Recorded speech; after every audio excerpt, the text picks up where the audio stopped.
Got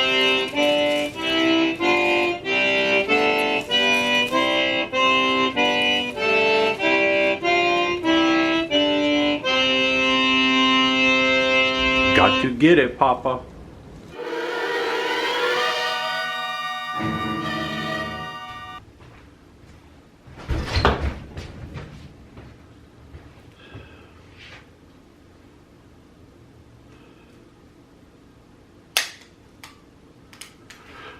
Oh, hello everybody. I was getting ready to have a little lunch, but I can wait for a minute. Put that down there.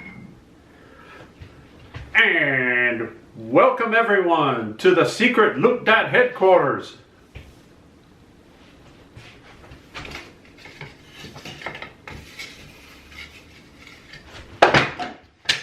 Oh.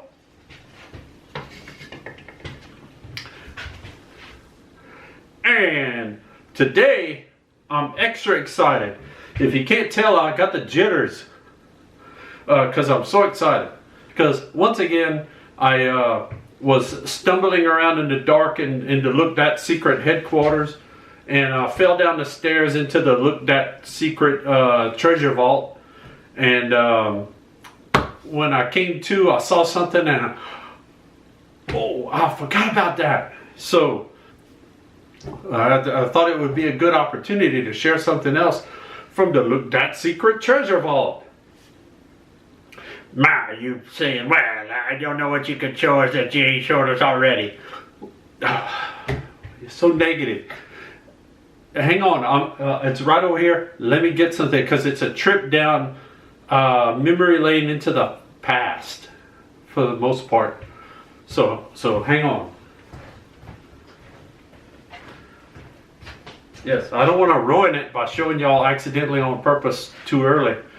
But yeah, this is a kind of a time travel episode of Look Dat with and we're going to be talking about old-timey toys, like old-timey for some people, but not old-timey for other people. But anyway, let's see if I can explain this a little bit. Back in the 60s, when everybody was so happy and groovy and turning into hippies and everything, they had some cool toys back then. Well, that's when I was growing up. So, believe it or not. So, I found something that I had saved in the Look Dat treasure vault, and actually, this particular item isn't a thing I had when I was a little kid, but I wanted one really bad. I was a little kid. You know, we didn't have internet and all that, so to be ordering all that stuff, getting it all Amazoned into your house and everything. So I had to, beg and wait for the Christmas catalog to come out to ask for it. Unless we accidentally went to a store that had some, I could grab it and scream and stuff until they buy it for me. But anyway, I didn't have to do it. I couldn't do it this time because I never saw them in the store. But if you remember, well, you might not remember, back in the 60s, starting in 1964, that was really the invention of the action figure. And the #1 coolest action figure ever made in the entire history of the known universe was G.I. Joe. Yes, from 1964. He came along a long time ago, and it was the big giant ones, and you could bend them, and his hand looked like this. One hand looked like this, and he was supposed to be able to hold his gun, but he was kind of tricky. But anyway, so G.I. Joe was a cool hit. So other companies were trying to decide, well, they're making too much money with that deal. We gotta come up with something that's gonna be better, yeah. So other companies started trying to make stuff to compete with G.I. Joe's or to complement it even. And one of the things that came out was a figure called Captain Action. And I'll put a picture of him over there. And it was cool. Captain Action was pretty cool because you had the Captain Action guy, but he had costumes for practically every superhero guy ever known to the on the face of the planet. He had a Batman suit. He had a Superman suit. It was a super suit, Superman suit. He had a Green Hornet suit. Yeah, I remember that. I think he had a Nick Fury. So a lot of comic book stuff that nowadays it's like a lot of these things they make movies out of, but back then they kind of had some, or they had TV shows or whatever, but they mostly had comic books. But anyway, so he had all these cool outfits he could wear. Well, they decided he needed an enemy to battle. So, here he comes. Yes, Look Dat. Watch him come around. Look Dat. Yeah, that's Dr. Evil. Okay? Yes. It's Dr. Evil. And this is before they had Austin Powers and all that. This was what Dr. Evil really looked like back in the 60s. A lot different from the movie Dr. Evil, which has nothing to do with this. But yeah, this is Dr. Evil. Now this one right here that I'm holding right here is not a real ancient 1960s Dr. Evil. They remade him in the 1990s, I think, something like that. They remade him. And so I was finally able to get one because I never could get one when I was a little kid. But we did have a Captain Action. And Dr. Evil was so cool for so many reasons because he had his cool medallion like that. So he got in on the hippie connection. And then he had his exposed brain that you could see his brain. So that was cool all by itself. And he had a ray gun. He has all kind of stuff. He has a ray gun, and they had a special set one time where he had a giant eyeball, and he could hypnotize Captain Action for some reason. And plus, Dr. Evil has these cool sandals that he would wear. I don't know why, but they chose to make him wear sandals. So that's pretty impressive, I would think you would say.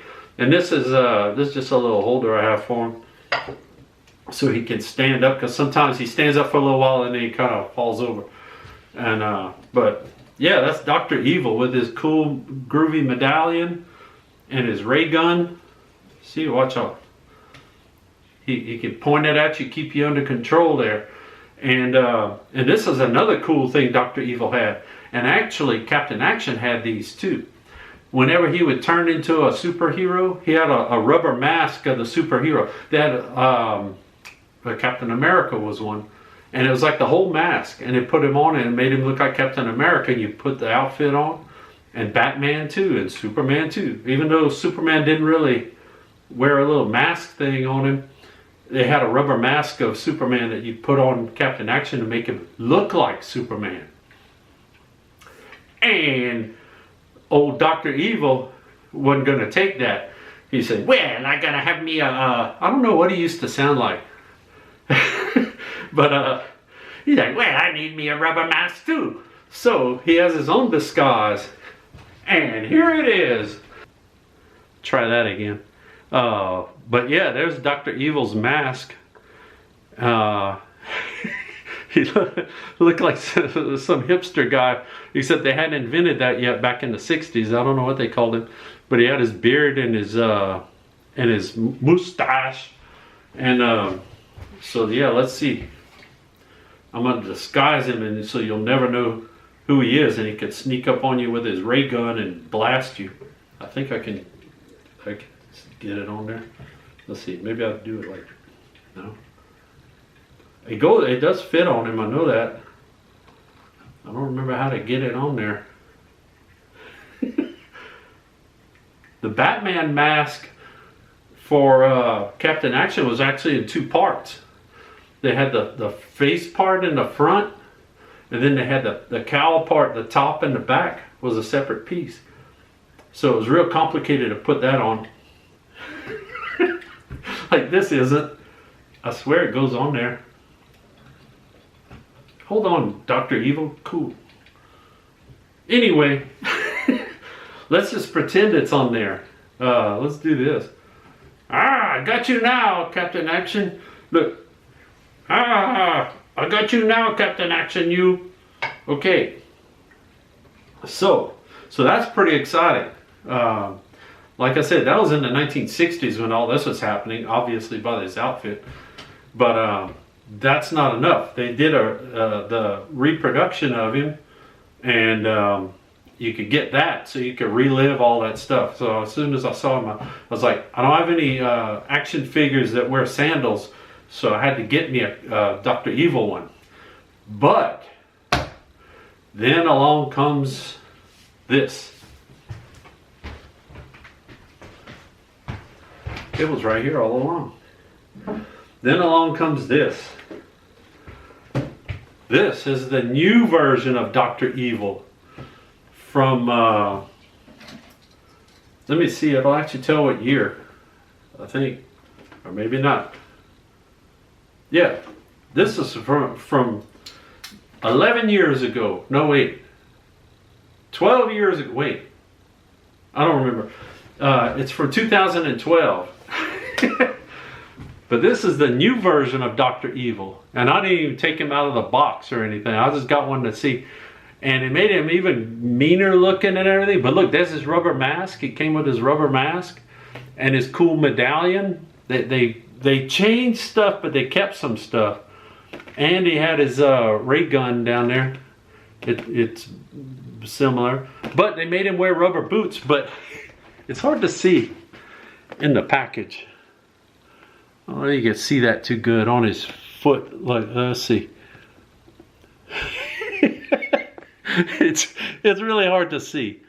On his boot, they put little straps that look like the straps on his old sandals. But for whatever reason, they decided not to make his sandals go on his feet. So you have to wear rubber boots. So I guess he liked to go out in the mud a lot. But the same sort of outfit, kind of. Except his collar sticks up a big, tall, and look, you see his brain and all. And but that's a cartoon version of what he looks like. And this is the Captain Action logo. See? The original superhero action figure. That's it. See, G.I. Joe was a soldier with military dude, and Captain Action was a superhero dude. And unfortunately, I don't think they ever came out with everything they were supposed to. Because on the back of here, they had the Captain America suit, and they had the Thor, the mighty Thor suit. And those, I think, came out. For bad guys, they had Loki, which I think they might have come out with that one. But for Captain America, his enemy was the Red Skull. And I never saw that. I don't think they ever made it. So that was disappointing. And it made me do this when I got disappointed. And but that's the back of it there. And this is not an unboxing. I'm not gonna open it up, so don't get all excited. But they had other suits and stuff that came out with, because they also redid the actual Captain Action guy. And they came out with one that looked like the old one, like this, and they came out with one that looked like a new one. And they just changed his face up a little bit for the most part. But the whole idea was the same. You could still wear the costumes and become different superheroes. So that was pretty cool. Yeah, we got the 1960s version, probably 1967, 68, something like that. And then the 2012 version. So, time marches on. But, that's not all. Let's see, I can put him over here. The box is kind of big. I'm going to put that because I found something else down in the secret treasure vault. Wait till you see.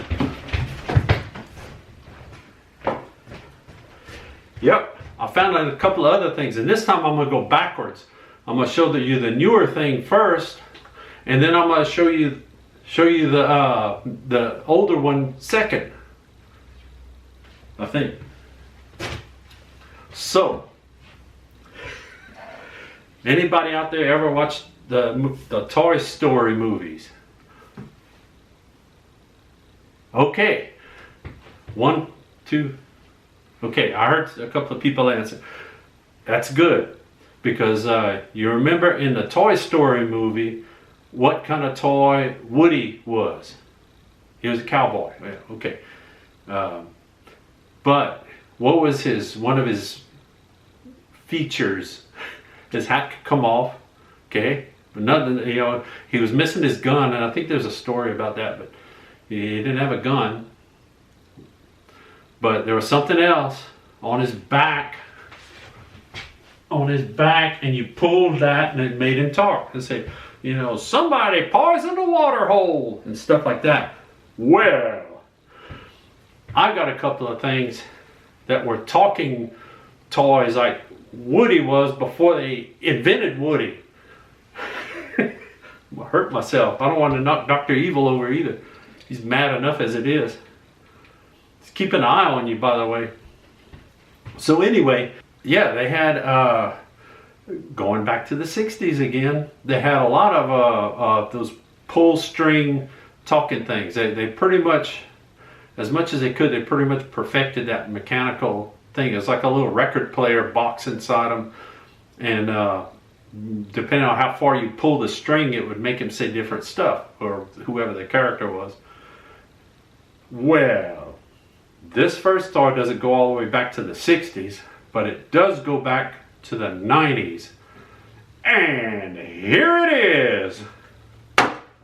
Yep. Look up. Yep. It's... Now, I would be curious to see who recognizes him. I know you know who you are. I'd be curious to see who recognizes this. Because, oh wait, there is a tag on it. I didn't think he had a tag, but it's hiding because he's all full of fur. Let's see. Yeah, this was made in 1992 by Tiger Toy Company. And he's 100% polyester stuffing. So, that's all exciting. But, do y'all remember who this guy is, or what he was from? See, this is the kind of stuff he would do. He was on a TV show, let me put it that way. And he would run around and, you know, stick his feet at people and stuff. And but it gets more and more complicated. He was from a 90s TV show that was a new version, a reboot of a 70s TV show. Yes. It was, cut to the chase, he was from the show The Land of the Lost. Remember The Land of the Lost? Who were Johnny, Will, and Holly on a routine expedition, and they went down and they fell off a cliff and they had a lifeboat or whatever. You know, it had the little song. They did the show in the 70s. They redid it around 1990, 91, something like that. And then they redid it again as a movie. And the thing is, on the original show, this character's name was Chaka, which I always thought was pretty cool. You know, and then they came out with the song, the Chaka Khan song and all that. Chaka Khan, you know. And so they had all that. Well, they redid the show, and like everything else, they messed it up. They had him again. He didn't look quite the same as the original Chaka, but they called him Stink. Stink? Really? They couldn't come up with anything better than that? Leave it Chaka. I don't know what the problem was with Chaka. I don't think they changed anybody else's name. But yeah. So they call him Stink. And he hates it. It's like, so anyway, so getting back to what he is, he's a little, I think they decided they called them Pakunis or something, or Pakus or something like that. And that's what they were. They were like a little monkey people, and they would run around on the land of the lost, even though everything else is dinosaurs, but for some reason they had these guys at the same time. So he would run around and say stuff, and he couldn't talk English too good like me. But that's kind of how we relate to each other. But look, on his back, not his butt, on his back, he's got a pull string just like Woody. Woody's Roundup. And so, you know, you pull the string and away he goes. But Chaka doesn't. I don't even know where his box is in there. It's a little bitty thing. I think they make them different when by the time they got to this. I don't think it was a mechanical thing. But anyway, so you pull the string and he would say different stuff. So let's see what he says today.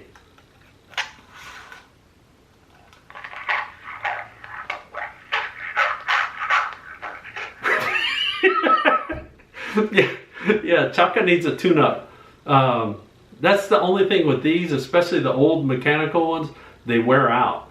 And sometimes it's like a spring or something in there. They have people that specialize in fixing them, so you can't get them fixed. I don't know if Chaka would. I'll call him Chaka too. I don't call him Stink. I call him Chaka. Yeah, see? So anyway, let's try again, and I'm going to try to regulate it. Because sometimes you play with the string a little bit, you can make it understandable. Maybe. Let's see. We'll pull it out again. Ready?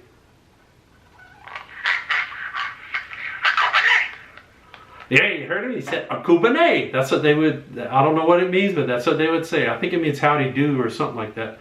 You know, it's like, oh, there's a snake in my boot.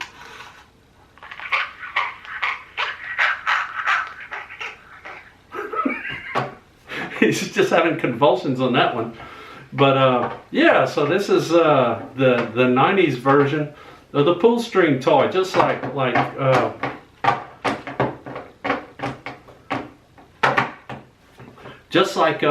Woody from Toy Story. But let me get to the other secret treasure I found. I mean, this is pretty awesome so far. I would think you might agree. But hang on.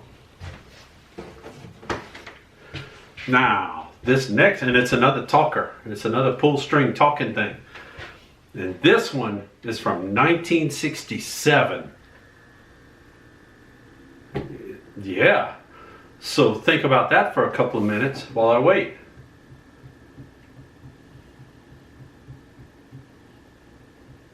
Okay, that's enough thinking. But this talking thing was... talking thing, it was from another, it was a movie. It wasn't a TV show, it was a movie. And it happened to be a movie that they redid at least once. I think they redid it twice, and it got worse every time they redid it. But anyway, it was from a beloved movie from the late 1960s. And I think this one came out in particular in 1967. And I think there was more than one item that came out from this movie, one more talking thing. But anyway, who remembers this?